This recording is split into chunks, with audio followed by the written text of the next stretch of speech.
জানি একে অপরের কাছে জানি না লাগে যদি লাগে এই ব্যাটারি যদি আপনি দেন তাহলে চলবে না করে চলবে কোনগুলা চলবে না?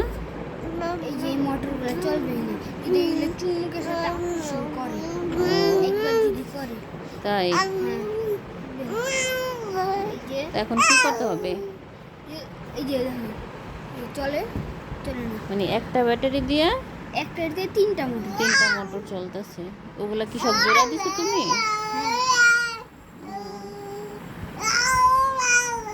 এই যে একটা এই যে একটা এই যে একটা